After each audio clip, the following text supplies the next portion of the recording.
भक्तजनों को पंडाल की तरफ से हार्दिक शुभकामनाएं। ये माई, ये चाची, ये भौजी, रे बहनिया, तनी धीरे धीरे चलो सा।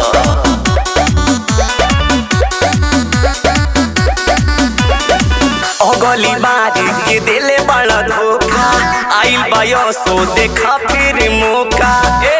याद करी बुलाइम जौन, गली बारी के दिले बड़ा धोखा, आइल बायो सो देखा फिर मौका। जदी करबा तू खेल चली जाए अकेल, जदी करबा तू खेल चली जाए अकेल, काहे करत रहो इतना झमेलावा। दुल्लापुर के राजा, दुल्लापुर के राजा घुमा दे तमिलावा। ए जी दुल्लापुर के राजा घुमा दे तमिलावा।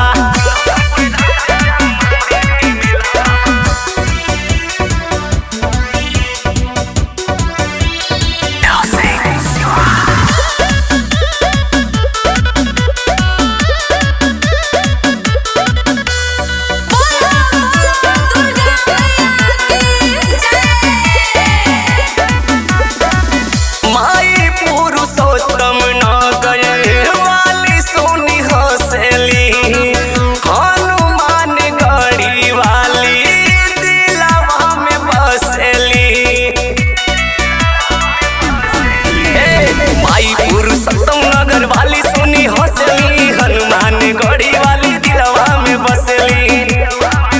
बाजे शिवपुर में ढोल लागे माई दी है बोल, बाजे शिवपुर में ढोल लागे माई दी है बोल। जब हो खेला या राती के बेलवा,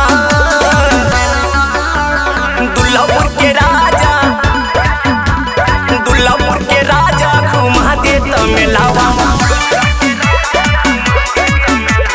दुल्लापुर के राजा घुमा दे तमिलावा।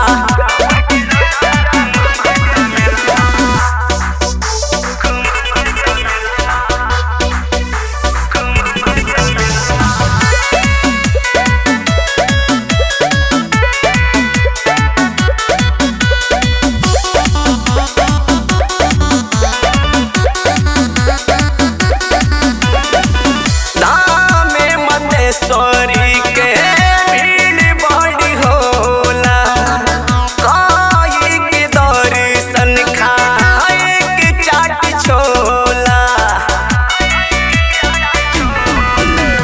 धामे मतेश्वरी भीड़ बड़ी होला, काई के दर्शन खाए के चाट छोला। ले हम रोसने से बाली जे पियाई नहीं खाली, ले हम रोसने से बाली जे पियाई नहीं खाली। लागल नंदनी ज्वेलर्स के सिलवा, दुल्लापुर के राजा।